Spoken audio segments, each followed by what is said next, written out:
Welcome. Today we are going to talk about a business model that is a hot topic in the co-working industry, which is Switchyards. So I coerced my friend Kane Willmott, CEO of IQ offices in Canada, to come uh, reverse engineer the business model and sort of strategize about whether you should try this at home. Because I get a lot of people calling who are really interested in this model and think it looks easy, it looks profitable, and want to try it. So I know Kane loves spreadsheets and loves to reverse engineer models. So he happily joined me, and we've been spending a lot of time already today talking through it. So Yeah. we decided we're going to hit record and talk about Switchyards and run through the model that we reverse engineered. So neither of us work for Switchyards. Neither of us have talked to anybody at Switchyards. They actually don't kind of, interact in the co-working world very much. So for anybody who has not seen this model, look it up online, follow them on Instagram. They have a really interesting marketing approach. They call themselves a neighborhood work club.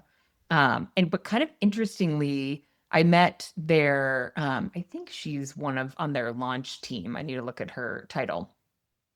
Met her at an event, and she really does not think about co-working. I'm sure they're aware that they're like co-working adjacent, but they really think about themselves as a different model. They call themselves the world's first neighborhood work club, a hybrid between a cafe, college library, boutique hotel lobby, but located within walkable residential neighborhoods. So nobody's getting on a train, nobody's, meeting their team and going to a multi-person office. They don't have any offices, as a matter of fact.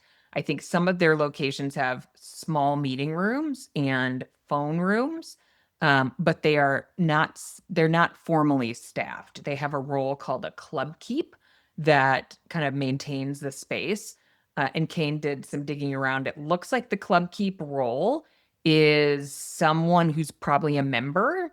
There were a bunch of them on LinkedIn who have like real other jobs like digital marketers, content creators, etc.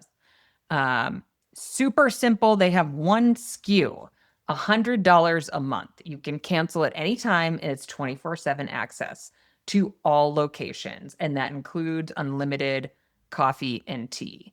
They don't do tours. You can try the club sometimes. I don't know how this fits in the trial because like their signature launch strategy is to launch at a market and sell out like that same morning. So they'll launch at 10 and they are sold out shortly after that with a wait list. So I don't know where the trial fits in. We haven't figured that out.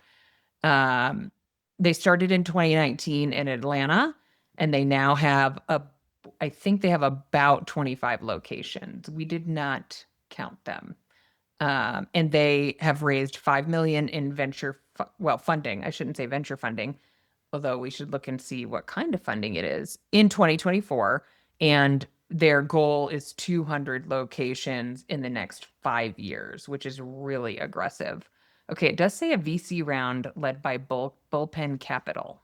Mhm. VC and co-working don't usually go together. Mhm. Yeah. Kane, you want to jump in? Yeah, for sure. Yeah. So Yeah. this has been really fun. So we spent some time just doing a little bit of sleuthing, right? Yeah, it's unfortunate that we don't have the relationships there. Hopefully we'll build the relationships there, Jamie. Hopefully we'll get in and get I know. I still don't know if they want to, get yeah. on the call and go Yeah, through their. would love to because Exactly. I am absolutely intrigued by their business model.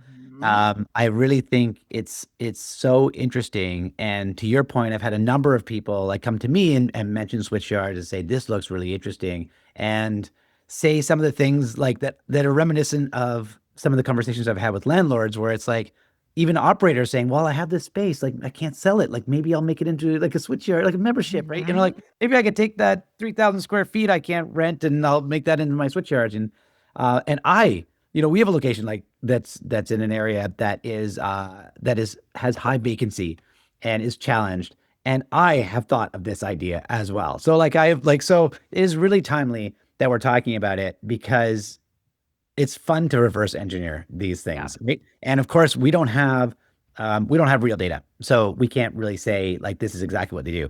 But we can take some of the known factors right? And then overlay some of our experience to pull together a financial model to understand whether high level, whether this would be a business plan that we would want to pursue, right? So I think this is interesting for us to sit down today and really go through, and this is fun to share this in like in a podcast format where we can put in our assumptions and see this is how we see it. It would be really interesting after doing this to go to someone at Switchyard to say like, were we close? Like, Totally. you know, to this what it look like, right? But yeah, like Yep. I think we should go through it because I think a lot of people probably oversimplify the model somewhat, right? And I think there are a lot of attractive parts when things go well.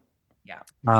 Like, but when we build a business plan, we're always thinking, we always do the sensitivity analysis where you're saying, okay, yes, things go amazing. Here's what it looks like. What if, right? Like, what if you had a 10% vacancy, a 20% vacancy? What does that look like? What if you had an increase in cost of X, Y? So looking at those factors, what are the sensitivities around the model? Is it something that like we should go through the numbers, Jamie, and at the end say, like, is Mhm. this something we think you should pursue? Like, is this Yeah. something you think it's like, hey, if you have X, Y, and these characteristics, maybe you should go after this because this looks really attractive. Or is it like, are there some potholes that that you might hit here that we may have uncovered in our analysis of the model? So I'm excited. We have a POV. We'll tell you what we think as we go through the analysis here.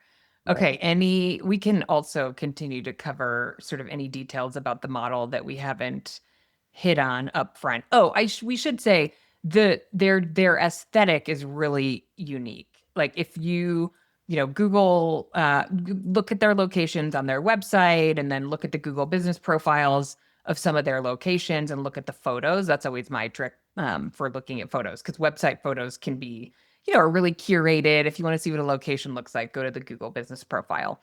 And you can see their aesthetic is really unique, curated. It's sort of like cozy, a lot of like vintage furniture that looks like it came from a thrift store. They're not doing extensive build outs. Like we looked at the Denver location. There's no tile in the kitchen, there's no refrigerator. So you cannot, leave food. So there is no Friday fridge clean out. That's a bonus to the model for sure. So the build outs are pretty sort of straightforward, but also very unique. And there is no playbook for the design of each location. They're totally unique. Each location is totally, what's the word I'm looking for? Like it's eclectic and they're like Yeah. they're not it's not yeah, it's not like a model where everything looks the same. Like it's Yeah. not like a Walmart sort of model, right? Yes. And there is no, okay, this is the carpet tile we use, and these are the task chairs that we use. Bespoke was the word I was looking for. It's like Oh, yeah. every single location is bespoke. Yeah, So I think it's also worth mentioning, Jamie, yeah. they have almost 70,000 followers on Instagram, right? Mhm. There is no question that this group is cool. Like They're super cool. they're super cool. They got Yeah. cool talent, right? Okay. Like, Wesley Edmonds at OFS always says, like, you want to rep the brand. Like you want a hat, you want a Switchyards hat, right? Or you'd yeah. buy the Switchyards t-shirt. I don't know On how their many people are website, they running have around people with. with, yeah, they have people with switchyard tattoos. So like, yeah, Okay, that's aggressive. that is aggressive. But it's not. There certainly some people listening have people rep their brand, but not not It's a hard. It's a hurdle to reach that. So yes, they are a brand. 70,000 followers on Instagram. Very unique in the industry. Okay, I'm gonna pull up the model that Kane and I just kind of put together. So we're gonna talk through it. If you're listening and you're like not following along, come find us on YouTube and you can take a look at what we're walking through here, and that'll be easier. Okay, Kane, you want to start and run through our assumptions? Sure. So they have they cap at 250 members per location. That's what's been published. So that's what Yep. we understand that they use as a cap, and that cap creates that exclusivity Yeah. with the location. So we're assuming that they would stay with that cap. They would never sell more than that or oversell beyond the 250 for the location. Yeah, and some of this is like a little out of order because you could start with the square foot per club.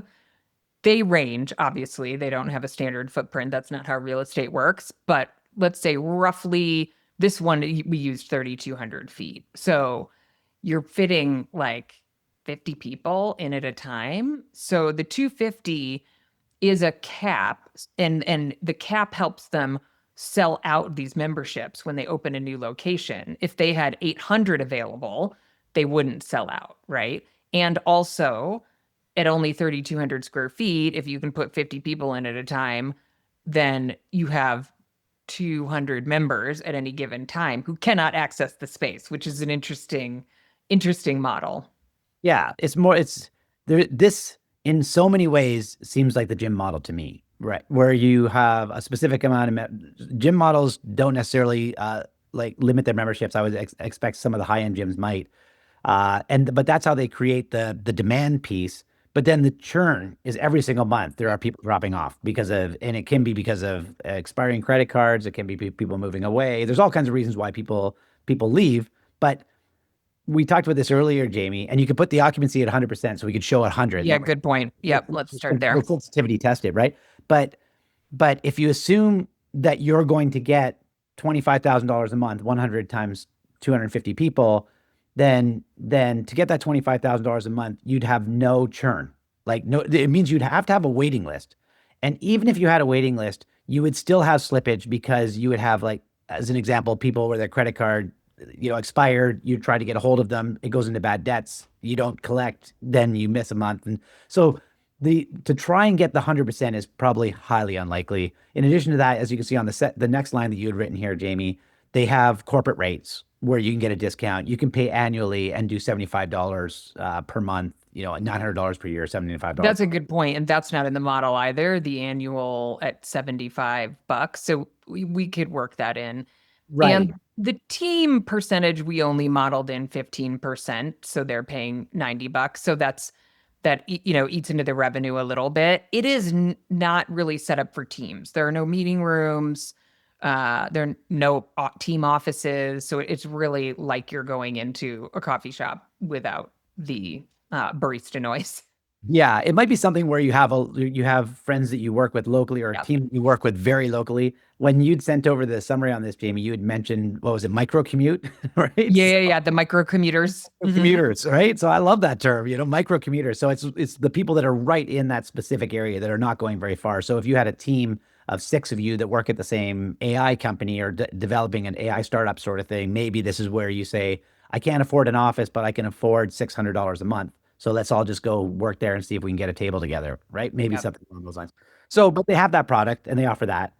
Um, and then so we looked at what are some of the costs, and I looked at a P&L that we have for IQ offices, and then overlaid some of them like on a price per square foot, thought we might see reasonable in here. And we started just clock some things in that we would expect would be costs at this location based on either a percentage of revenue or on a per square foot basis. So you had assumed in this model, Jamie, $28 per square foot. We're like, we would expect, looking at it, it looks like most of these locations are probably not super high demand locations from an office perspective. So they can get really creative, go into churches. I saw one that was a church, right? And go into industrial buildings and go into some buildings that might offer them the ability to do a much lower rent than they would be paying if they were in some of the more higher demand like office nodes. Yep. So $28, city manager monthly, uh, fully loaded. Oh, you put that in as a city manager being someone that would be the regional. Like, so in Atlanta, they have a number of locations, right, Jamie? Yes. Yep. Yeah, so actually that's a good point. That's fully loaded to one location. So we could come back to that and adjust that down, assuming there are multiple locations in a city. Right. So that would be for one, right? If you had a Yep. manager at that one location. Uh, Yep. then you have clubs per city 3. That was that was the idea of what that would look like for splitting up some of those costs, right? Yeah, so this model is really that there's one. So if we said, okay, there's 3, then I think that goes to 6,000 over 3. Yeah. Yeah. So that drives down some of the costs there. Yep. They have club keep hourly wage. We saw that online, $35. Yeah, I They, mean, do you want to voice over just, you were kind of looking at the job description on the Club Keep. It's an interesting model. I mean, because Switchyards is not the only group thinking about how do you do an unstaffed location. I see this pop up all the time. Um, I tend to sort of be in the camp of I don't totally buy it. I think you have to have a unique reason to have an unstaffed location. But in a big market where you have a lot of segmentation of what people are looking for, I think it's possible. So the Club Keep, do you want to talk about kind of what you learned from the job descriptions? yeah. So again, this was just sleuthing, right? Yeah. We looked online and we saw that a club keep would work. There was 3 shifts of an hour to an hour and a half for each one of those 3 shifts during the Monday through Friday, the work week. And then on the weekends, it was 1 hour a day. And so they're open 24 hours a day. And they have 3 shifts during the week and then 2 shifts on the weekends, one for Saturday, one for Sunday. So that equals 17 hours. And we looked at it as about $35 an hour. So that's how they run the locations. Now, I'm assuming that person would they do the cleaning? They do a check it said checklist. So I'm sure they have like an LQA sort of idea, Jamie, where, so they would assess the location and they would make sure that things are working and things aren't broken, that the coffee machine's working, the bathrooms are in good shape, the internet's working, all those sorts of things. I would expect they do all that. When things go wrong, I'm sure that that person would likely not be tasked with fixing it. That would be a head office function. But they would report it. Like we were like, oh, what if there's a chair that's broken? They probably they would report report that. it. They'd be like, this Yeah. chair is broken. Yeah. That table's not working, or the internet's out, or whatever the case. Right. And So again, this is, we're assuming there are bathrooms in these locations. There's no refrigerator. Maybe there's a beverage fridge, like for half and half and soy milk. And, we didn't go that deep into our sleuthing. I don't think there are microwaves. Like you are leaving when you need to eat, basically, yeah, unless and I think that's part of the model is the turnover expectation that, okay, if there's 50 people who come in, they're just coming in for half the day. yeah. I think the model would be that people are not expected to go there for an 8-hour day. I think Definitely not. No. yeah, And if you look at the photos also, like the chairs are stylish and not comfortable. There are no task chairs. So yeah. your butt is not sitting on something cushioned and ergonomic. So No. it's like the coffee shop feel. You can probably do 2 or 3 hours and then you got to take a break. Yeah. Hmm. But it's really interesting that they offer, if you become a club keep, then you get a free membership. So instead of spending the $100 a month, Yep. yeah, you would come in and you could go in and probably work 1 hour a week as long as you're on the list and you're willing to like be called in. They would give you a free membership. So they probably have a stable of people Yeah. to do this job. They're not having to go outside to find those people, which is great. They're Mhm. sourcing that. Which is also a super smart model because again, on LinkedIn, we saw these people have like legit Oh, jobs. yeah. They're not college students or people piecing together a few hours here and there, which I think is really smart because they're probably already on location. Like maybe they pick up a shift for Wednesday and they're in the location. They're invested because they work there, they know people there, like they're kind of in the flow. So I think that's a really smart way to handle sort of that coverage when you're not looking to have a full-time staff person. But they're not doing tours. They're not doing lead management. Like when you think about, an unstaffed space or, people talk about like ambassador programs, like, well, I have a small space and I want to have, somebody sort of volunteer to do the front desk so that I can sort of manage staff costs. There's, in a regular model, you're giving tours, you probably have meeting rooms, like you've got requirements that make it hard to have someone like this do that job. This job's really lightweight. Yeah. So, and they just have to do their checklist and they're done. They're not, again, not giving tours, not letting people in to use meeting rooms. It's super, super simple. Yeah. And I'm assuming they don't have technology in the meeting rooms that people would have to set up and do those sort Right. of things. Like Right. this is Like, where's the really, adapter? Where's the this? Like, you know, yeah. there's no one No. to call, right? And And you're not wait, no printers. I'm sure these definitely locations not. don't have printers. Definitely not. The printer's jammed. Yeah. Yeah. Yeah. Even the internet, like you'd have to have, because if you have 50 people in the space, you'd have to have a fairly Yeah. robust internet backbone to make sure that that doesn't go down. Yep. Right. So that would be you'd have costs obviously associated with that. Yeah. Someone's got to be running it, but like some of those things can be run remotely. Like you can run Hmm. that from Atlanta for all the locations, right? Yeah. You'd be able to see if a location goes down, Well, right? but and that is a good question because we put in $1,000 for internet plus failover. In my experience with working with operators, like this is very market specific. Sometimes, it's very inexpensive to get great internet, and sometimes it's not. This, doesn't. I don't think there's anything in here at the level of like an Ascensus or an Isify, like cloud managed internet services. So it'd be interesting to see how they are managing it. I mean, I if would, they're, yeah, go ahead. yeah, I was gonna say I would have to think that they have remote access because they're not at the locations, Yep. right? And they don't have IT. I didn't see anyway IT local like local market specific. So you'd have to have that. What we find with our spaces is not the internet that's the challenge; it's the people's devices that are a challenge. So Totally. Right. someone works at Microsoft, they come in, Yeah. they've got security on their computer. Firewalls up there. Yeah, Yeah. firewall. Yeah. I have it with my phone that it changes my IP all the time. Like it's one of the things that's on an iPhone, and that knocks me off the internet when I go from one location to another. I have to go in and like change my Okay. right. So like Yeah. maybe the crowd here is tech savvy, and these are the kind of things where you can just say, hey, go into your settings and do this and do this. So like there's Right. a step by step instruction Yeah. on how to troubleshoot the internet, but my experience is that is something that we're constantly being asked to do Yeah. is people get connected Yeah. and reconnected and and get on. Yeah. Yeah. And the segment of members, it's interesting. It's like, right, is it part of the culture that, hey, for $100 a month, we're not, there's no IT support. You're just going to figure it out. And maybe we have some troubleshooting guides, at the Oh, front that you yeah. can use. Yeah, it's true. And I mean, Yeah. if I go to the airport and I can't connect to the internet, it's Right. not like I have anybody to call, right? I kind of have to figure it out, right? I have Yeah. to I got a hotspot to my phone or whatever the case may be. Yeah. So yeah, so that might be it. But I would say that in order to have lightning fast internet, which is one of the brand promises on the website, I think it was dangerously fast internet, which is Dangerously fast. yeah, Yes. like you would have to make sure you have enough bandwidth, and you'd have to Yeah. make sure that you that there's some traffic management to ensure that you don't have one person coming in and just loading up that circuit Yeah. so that no one else has any internet. Yep. Agreed.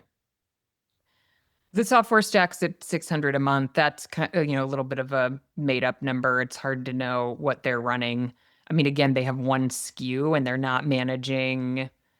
I mean, another question which we didn't talk through is what happens if someone, I don't know if there's a reserve a desk. If you show up and it's full, do you just go I, back home? You yeah, I don't know? think so. I don't think there is a reserve desk. I think Yeah, you go up, and if there's room for you to sit, you sit, and I don't like. There's no one managing that, so I don't think.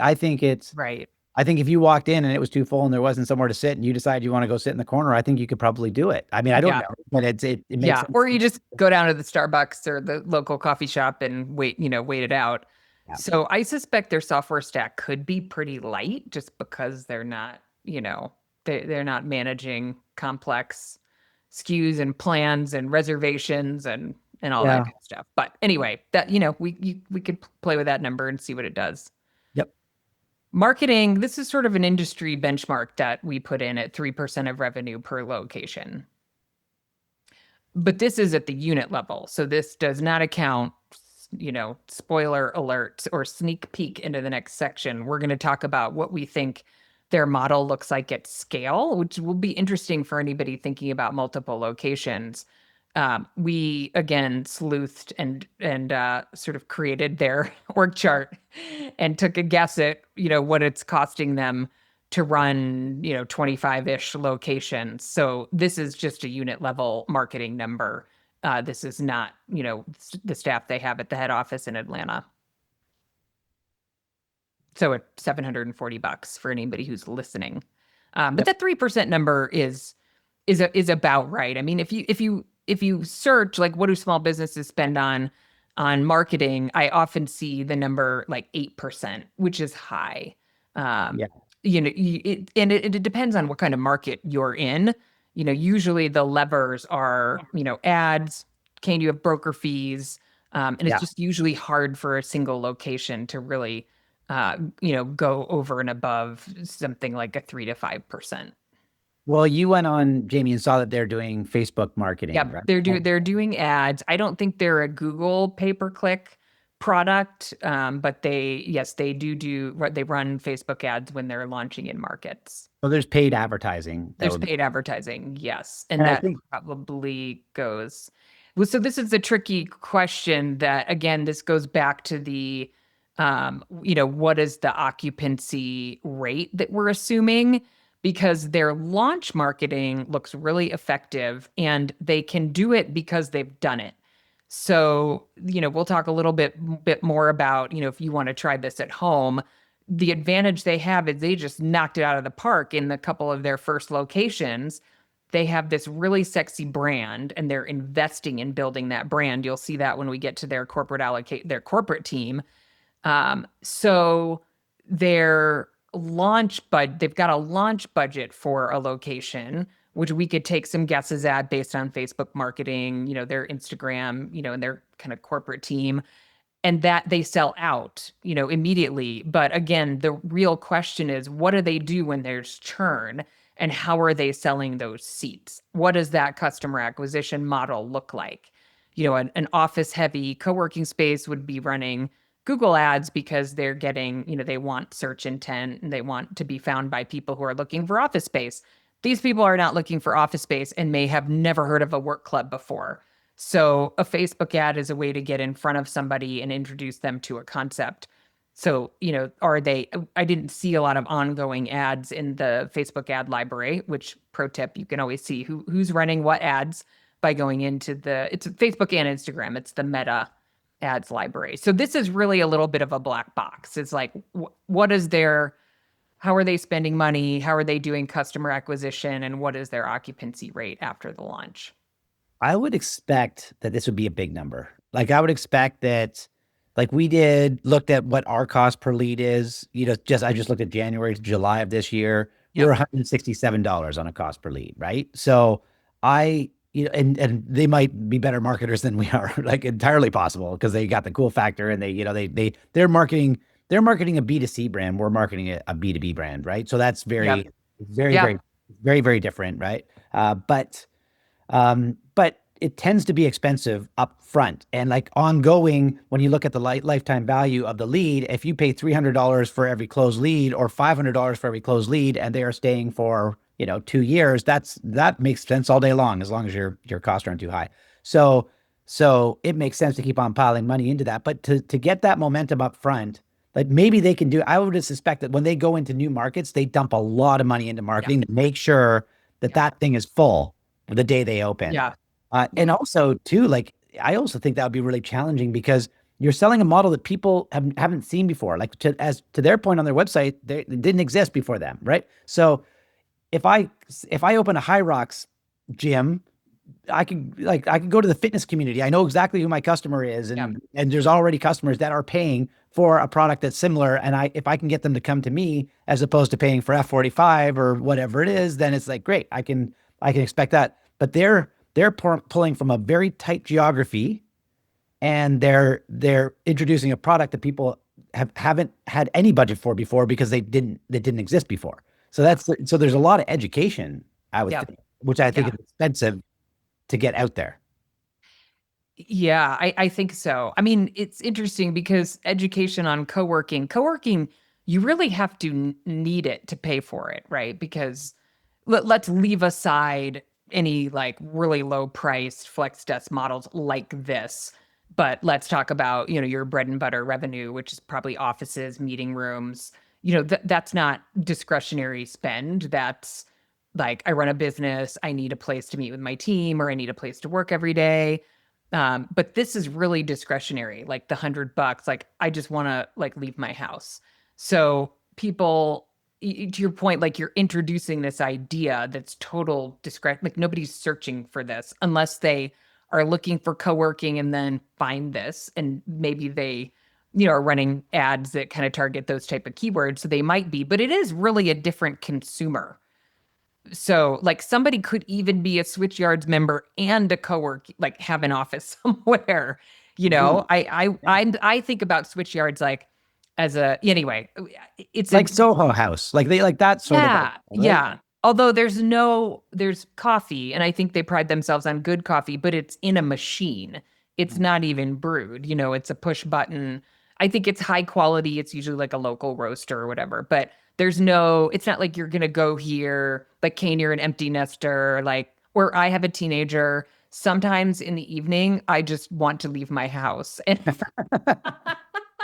and avoid whatever's Worth a hun- happening in the house. It's worth $100 a month. Right. That's To just have a go place to sit, it's just sit and hang out. And I'm probably not a Switchyards consumer, but I would be like a social work club consumer for sure. If there was one in the local neighborhood, and it would be worth a hundred bucks for me. And I would want an office during the day still. Like those are two different needs, yeah. which I think, yeah, is really interesting. So to your point, it's like, yeah, what is their and your customer acquisition costs are easier to track because you're running ads or you're paying brokers Yeah. and they're coming in for tours. There's like a very clear sales funnel. These guys don't do tours, and so their sales funnel is somehow like gets on an email list. It's all online. Probably. So Yeah, it's all online. So yeah. like sees an ad, gets on the email list, and then, there must be email campaigns that go, and they must calculate the conversion cost for that. So I think it's yeah. like a SaaS service Yeah. model that has physical space, right? Yeah. Because It's sexy. It's a sexy model. I mean, they raised Sure. VC money, and that's partly why we're doing this, because it looks really sexy. And so we're gonna get to the punchline Yeah. in a minute here. Anyway, okay, so marketing's a little mysterious. We think probably that number is actually higher, but we put in the 3% of revenue, which makes it 740. Okay, insurance 400. Cleaning, we put in $1,000 a month. Again, that could be a different number. Repairs and supplies 400, miscellaneous services 3. I added in kind of a hefty number down here, which I could take it out or leave it in, but I think this is a fun one to talk about because Kane, you and I were talking about this before we started recording. I think one of the challenges with any co-working space, and maybe this model in particular, is that the aesthetic and the vibe is really important, and it'll age, right? And also it'll just start to feel like the same, like any workspace does if you don't mix it up. You don't change the artwork, you don't change the pillows. So like, what is the refresh budget on an annual basis? That's probably some percentage of what they spend on FF&E, so we could back into that. And maybe this is probably high. Maybe I'll go 500 instead of 1,000. I don't think it would be too far off, Jamie. Like Okay, what do you think their FF&E spend is per square foot? Oh, FF&E. I was thinking refresh budget, but No, totally. But could we do like a percentage? Like what do you think they spend? Do $20 a foot more? Wait a second. I had this for you. Hold on. Let me see. Okay. So I had 30 cents per square foot per month at one of our small locations on FF&E. And that includes coffee, snacks, that sort of likely around what they would offer, like in the neighborhood. But that's for like coffee and consumables. Yes, correct. Okay. Yeah, I was on like talking about like furniture, like space. Oh, yes. Yeah. So refresh. Okay. So sorry, you'd mentioned FF&E. So let's I was thinking the F&B. I apologize. Okay. Wrong acronym. Yes, exactly. I was thinking the wrong acronym there. Okay. So sorry. $3 per square foot is what we usually put in for our R&M for FF&E. Okay. So is that a monthly number? Or is that an annual number? That is an annual number. Okay. Right?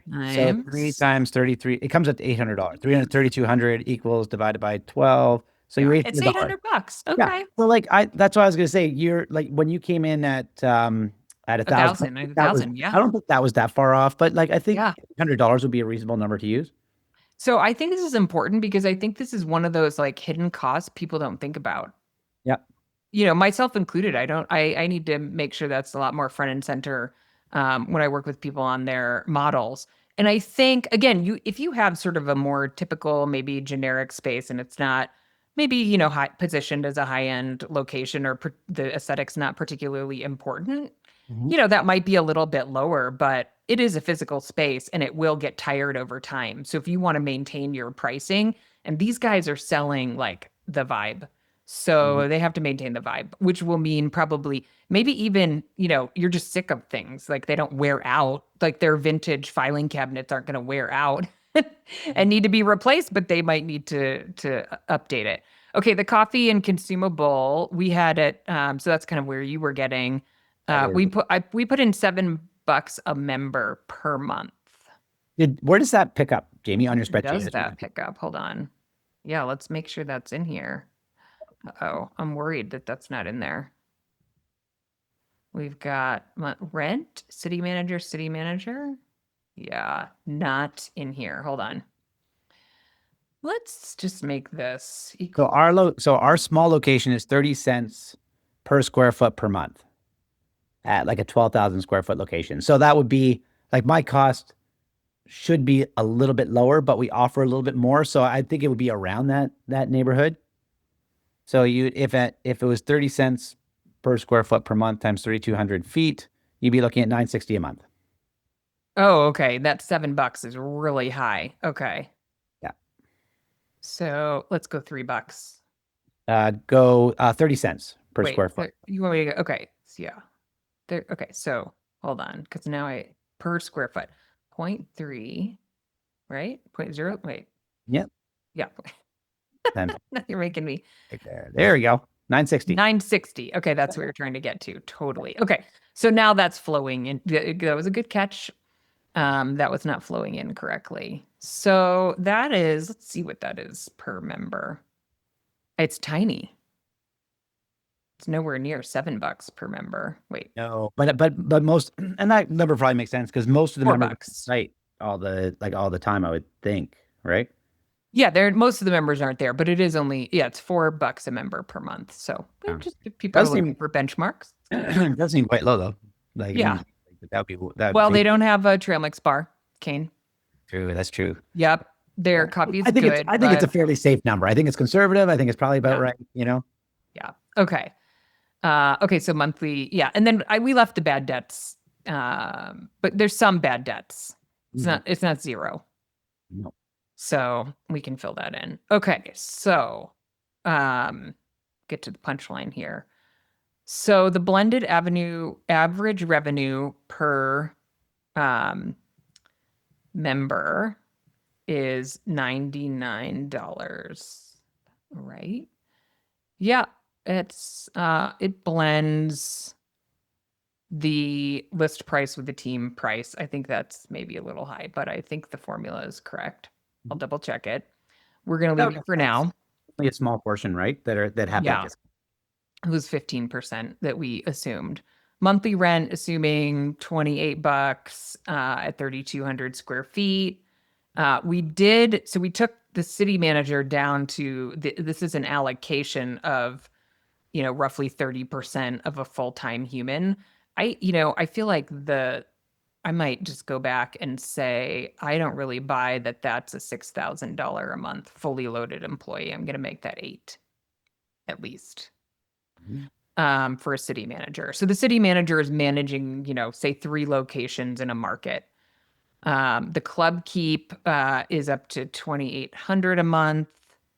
And the operating expenses are almost 7,000 a month. So total monthly expenses are 18,000. The monthly revenue is 24, which gives the monthly unit level EBITDA 6,300, which is actually better because we had a fully loaded manager. But this is really actually important because if you have to fully load, if you don't have 3 locations, so that is a really big assumption here. If you don't have 3 locations, then we're going to take that back to, fully loaded, then your monthly unit level EBITDA is 5,200.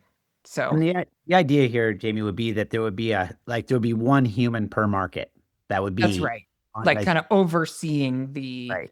the operation in addition to, corporate level. But if you're thinking about doing one of these in your neighborhood and you're thinking about like, what does the economics look like? Well, you need to have there has to be someone overseeing, even though it's not a staffed location.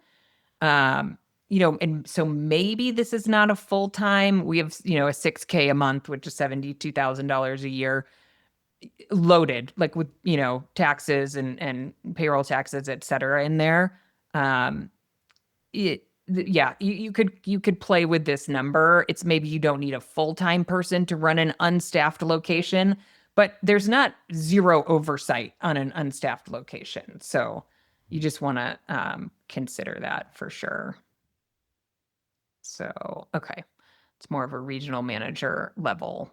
Okay, so unit level EBITDA 6,300, assuming this is one of 3 locations in a market. Mhm. Which is, wait, hold on. Do we get our percentage? The margin is, oops.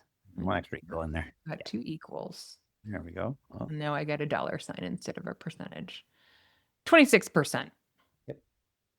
margin, which is not bad Yeah, healthy. for a unit level. Yeah. Yes. So 26% on, and that assumes though 100% occupancy. Oh, good point. So yeah, it assumes a couple things. That there's 3 units in the market, so you're not bearing the cost of a full manager. You've got a third of a manager, and it assumes 100%. Let's take that down to 90%. Yeah, now we just went down to an 18%, 26% margin to an 18% margin. I love models, and I love like when you sort of discover, usually it's the seat price, so you could change that too, but that their model is $100, right? The occupancy, the seat price, the ramp up rate, like, and the rent matter so much in a model.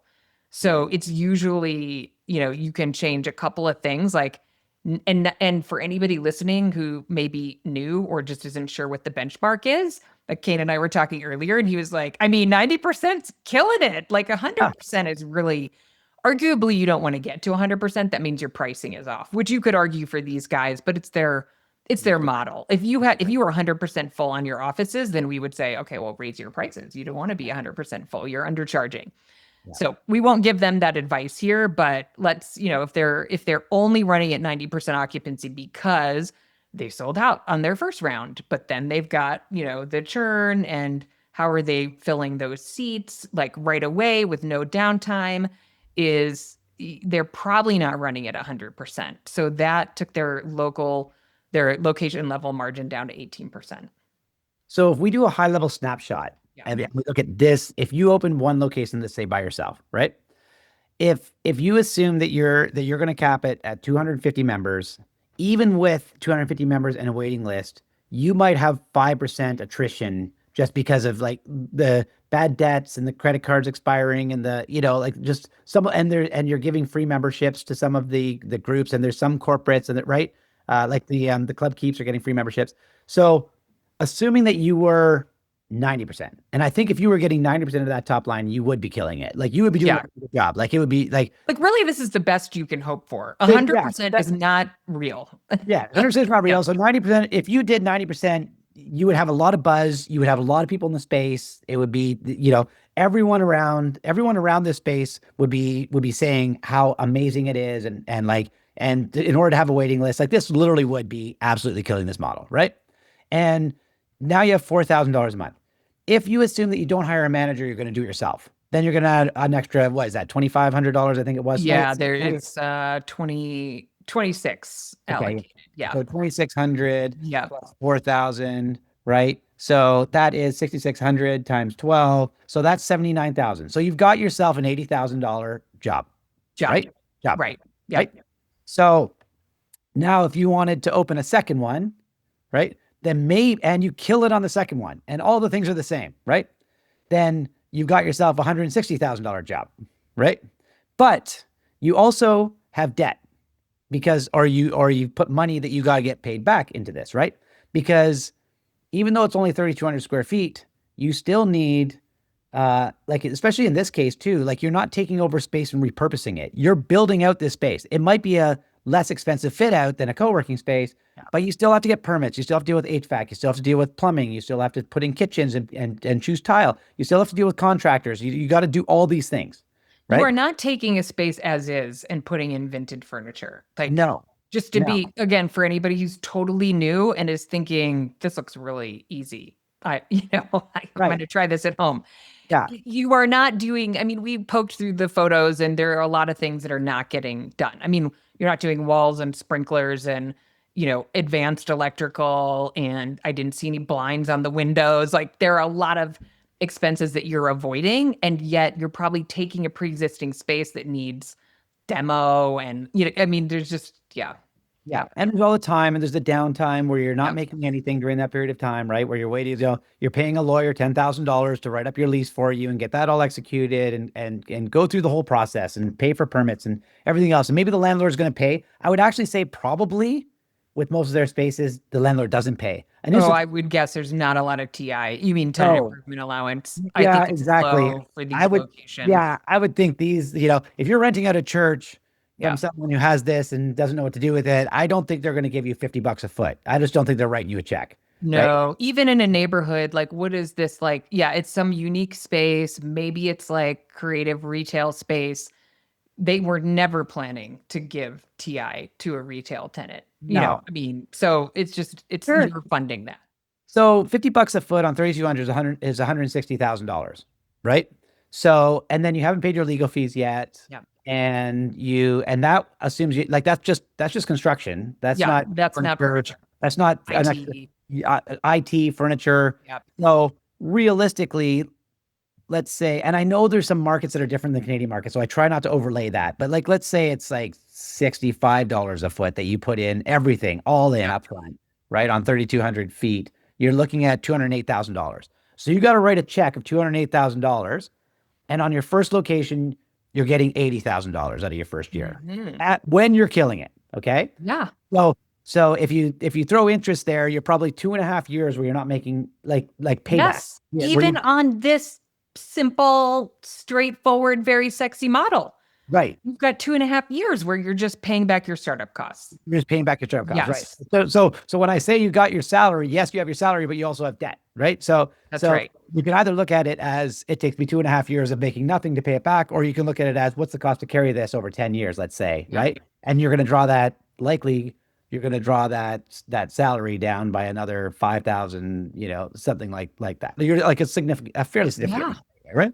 So maybe it's going from 80 to I shouldn't say 5,000. It'd be a little bit less. It'd be a little bit less than on a monthly basis, but you would be more in the neighborhood of, let's say, $60,000, right? And then Yep. you'd be using the $20,000 to pay To pay back. the debt. Yep.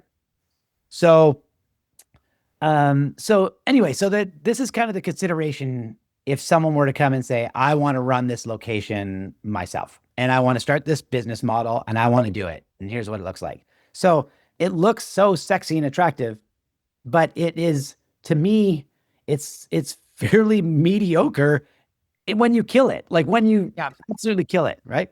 I think what Switchyards has done is unique because they have built a brand and a replicatable model where they can go out and grow this thing. And when they get past that point where they can really start to leverage head office costs, which we're going to start to talk about, Yep. that's where I think it gets really interesting. But at the 1, 2, 3, 4, 5 location model, I think it's still going to be fairly capital intensive. The margins are still fairly thin when you think that it's a 25% margin, but that's assuming that you're doing it. So you're paying yourself zero. It's a 25% margin, right? If you hold on, yeah, if you have no You zero that out. if you take that out, yeah, then if you're at 90% occupancy, You're you're just 22%. under, yeah, 22%, which is five. Yeah, that this is back to your 5 grand or 60 grand a year job. Right. Exactly. Yeah. So And this is, again, this model, I think so many people look at this and think, I can do that. I am good at design. I have a good sense. You have to put all of the pieces together, which we think is what Switchyards has done, which makes them a unicorn. Like they just are killing it on building a brand, and they're killing it on running ads that actually convert members and somehow sell out 250 memberships in 10 minutes. They, have this aesthetic that plays into like people want to be here. They pick the exact right locations that 250 people will actually, join. Like you can't do that in a small market. There's just this segment doesn't exist. And this is discretionary income. So like I pulled up there's a Reddit thread on Switchyards, and it's like, well, I didn't want to spend $100 a month, and then I realized like how much I'm spending on, caramel lattes at Starbucks. Like this is a trade out for some other thing you're spending. This is a nice Mhm. to have. It's not a requirement. Just like flex desks are in a co-working space, right? Which is why it's the same reason. Those are hard to sell because they're discretionary income. I don't need this. I just want it. I think Mhm. better. I could argue all day. I could sell you all day long on you can be more productive and make more money if you're not working at home. Like I can sell you on that, but that's not what people are selling, right? They're selling like come hang out somewhere cool and do your work and hang out with other cool people who like this space. Yeah. So So it's like a Netflix membership. It's a it hundred is. bucks a month. Yeah. It is. And like maybe they're pretty sticky and like so we don't know the Yeah. churn number, any of that sort of thing. We really can't guesstimate that with any real sort of level of accuracy. But we did talk about scaling this, right? So Mhm. we talked about, well, what if I do it myself? I have the 60,000, then, or 60,000. And then you think about it and it's like, well, wait a second though. If I can do 60,000, I can add 4 locations, right? That's a $250,000 a year. That sounds really good.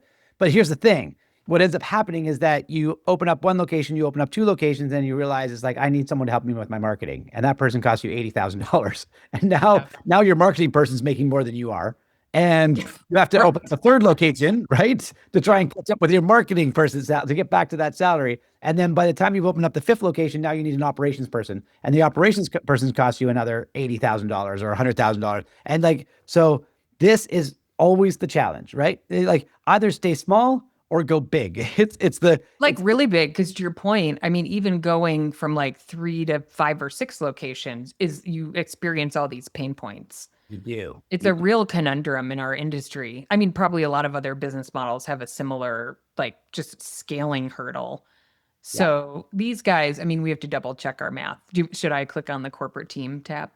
sure. Are We we can ready? Okay. We're ready. So let's talk about that. So let's talk about scaling, right? So if you want to scale this model, you need the different areas of the business. And if you look at traction talks about what are the 3 key areas that every single business has to have. And no business can operate successfully in any, like if they have any of these 3 departments that are weak. So you need sales and marketing, you need accounting and finance, and you need operations. And all 3 of those have to be firing on all cylinders. And if you want to open up 5 locations, you need strength in all. I mean, open up 1 location, you need strength in all those areas, right? Every business needs strength in all those areas. But as you grow, if you want to position yourself to grow, you need to build strength within those 3 areas. So we went into LinkedIn and looked at how many people they had at head office to get an idea of like, okay, so what investments have they made in head office? A lot of times that's termed SG&A,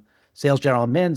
So that sits above the location level in terms of profitability. These are costs that are recovered through the contributions that you have at each one of the locations. So we went through all the titles and Jamie's got them all written down here. But we've got In no particular order. no Like particular literally order. just how they showed up in LinkedIn. Exactly right. Yeah. So, CFO, a head of field ops, a biz ops and strategy, a COO, a CX and retention, analyst, project manager, VP marketing, chief of staff, head of design, project management, strategic growth leader, director of marketing, creative director, CEO, director of marketing, senior marketing manager. As you can see, there's a lot of marketing here. Head of IT, another senior marketing manager, creative content manager, field ops, performance and marketing manager, again, marketing, launch manager, makes sense for all the locations, professional designer, web designer, growth and analytics, strategic growth leader, and then data science and systems engineer. So these are all, you could clump each one of these roles into those 3 categories within the business. You could tell, like they are building out they've got good bench strength. They're building out a very robust team at head office to support these locations, right? So So we looked at that. How many people? 28? Was it 28 that were on that list? 28. Yes. So there's 28 people ahead of. We have 25 people ahead office. They have 28 people ahead office. So if you look at 28 people, and now we go back to our assumptions tab, and we think about like what do those 28 what do those 28 people cost? Because we haven't put those 28 people into the locations, right? And we arrived at, it was just at an $80,000 salary average on the 28 people. We were running about what, 2.2 million, I think it was, Jamie. Is that right? Yeah. And this is a swag. We did not assign everybody an assumed salary and figure it Oh, out. We just kind of eyeballed it and said, okay, a lot of these are C-level expensive, well over 100K um, salaries. So we went with 80, probably pretty conservative for this first 28. yeah. So that's 2.25. That would be like the head office costs, right? Yeah. That we put in there. By the way, Jamie, we got to call this back of the napkin because there's Total back of the napkin. so many Yes. assumptions in this. It's in a spreadsheet, but it is It's back of the spreadsheet, but napkin. it's Pretend very it's a back of the napkin. napkin. Yes. Yeah, for sure. For sure. Yeah. So, but if we looked at that and they have, and you look at 35 locations, we believe that like us around 25, you'd said Jamie now, right? So, but if you Yeah. assume 35 locations and you assume 80,000 per employee on the 28 employees, you got $5,000 per location that they would have as an allocation to each one of the locations. Sorry, did you just change that number? I did. I just changed, like, if they only had 25 locations, this is what what it would look like. Yeah, so 25 locations, you'd have $7,400 per location. That would be an allocation to that location for head office Pay costs. for head office, exactly, Yeah, which is 34% SG&A as a percentage of top, revenue. yeah, Yeah, top line revenue, and it means that every location would lose $2,500 a month, right? that is right. Yep. I would suspect that the model looks something like this. I would suspect that it looks like this, but the plan is to grow. And if you can grow if you change that number, Jamie, to 50 locations, Yep. and if you're able to grow to 50 locations without increasing your head office costs, and assuming that your head office costs are average 2.25 million for 28 people, now you're at 3,700. Now you're making 1,000, like 1,155 per location. It's still not super compelling, but then if you look at 200 locations, which is their stated goal. Yeah, which they probably can't do with this team, but No. I mean, and even if they could, it's $4,000 after the allocation. Right. Yeah. So, but it's 4,000. You're talking about 4,000 Times 200. Yep.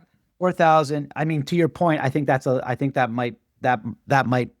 number might be a little aggressive because it assumes you can open up 200 locations with the existing team. Yeah, you definitely cannot. That's not happening. Right. But if you did 4,000 on a top line of, let's say 24,000, yeah, then you're talking about 17% margins, a 17% margin business, right? With SG&A. And it's a $10 million a year business. Yeah.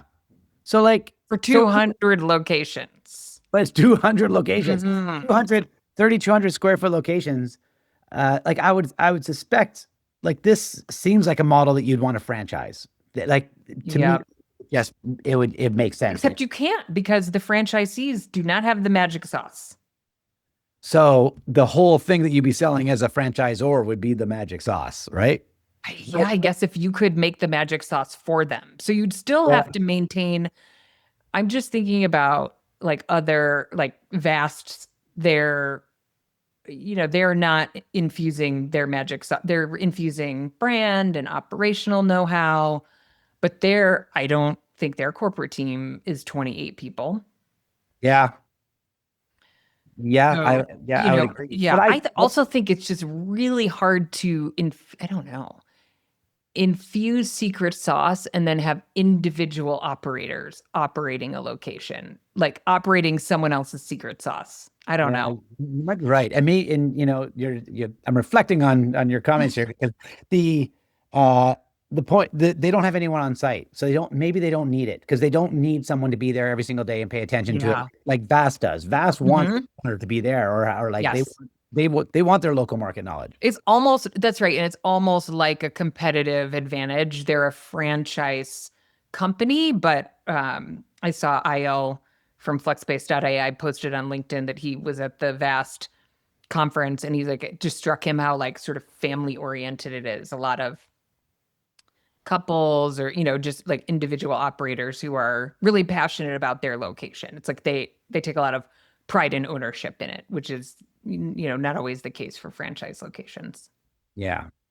Yeah, absolutely. So, So, yeah. I think what we've determined with this model on the back of the napkin, right? So we'll Yep. see how close all this is that if you wanted to open up one of these locations as a lifestyle business, maybe. But I think that you can't underestimate how hard it is to fill it to get 250 people to Right. sign up for memberships and then keep it at that level like into perpetuity, right? Because as that starts to go down and it gets to, you get to 60, well, yeah, I would I expect. mean, I'm just, like you picked the wrong market, the wrong location. You're not actually that great at building a brand. Then, you're losing money every month. You're Mhm. losing you're not paying anyone, so you're not paying yourself. Yeah.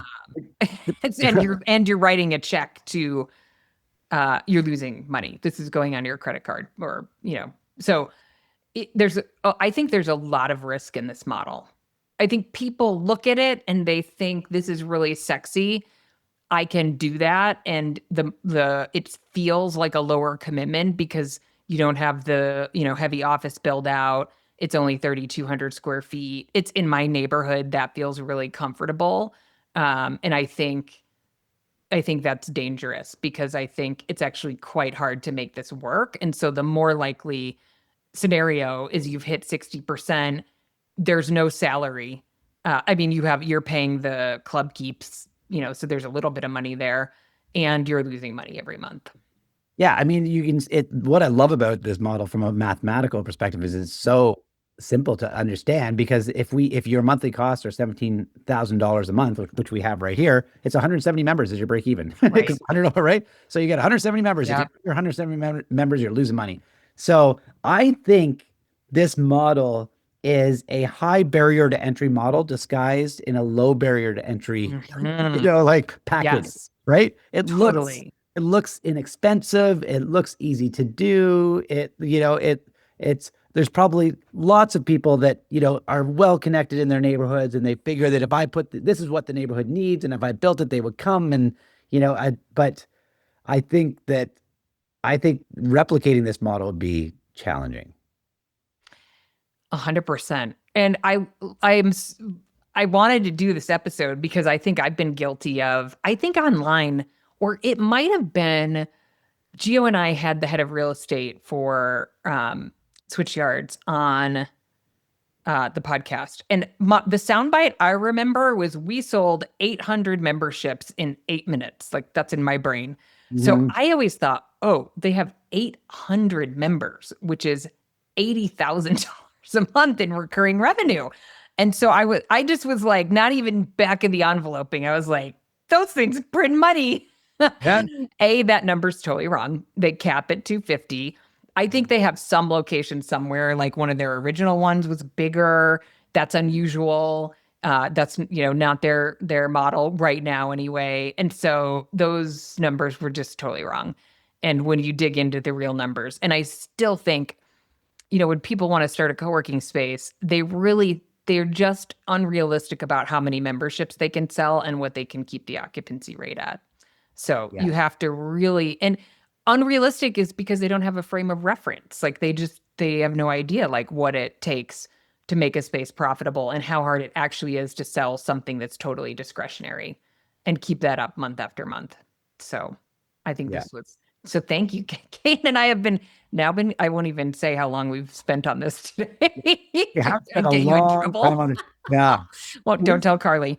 Yeah, that's right, exactly. So this episode is literally back of the napkin, talking it through, Yes. throwing numbers onto a spreadsheet and Yeah. then just talking through it, Yeah. porting it. And So I this would is also great. like to say it's if anybody from Switchyards is listening, it's really not about evaluating Switchyards. It's really about there's a lot of folks that should have come, on my radar screen who call me or reach out.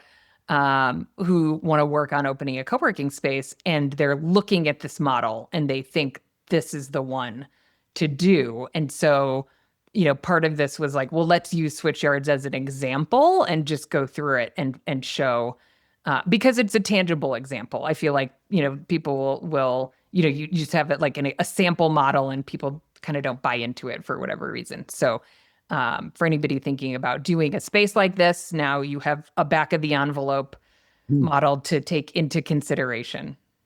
Yeah, it's a budget. It's a budget and forecast. Budget.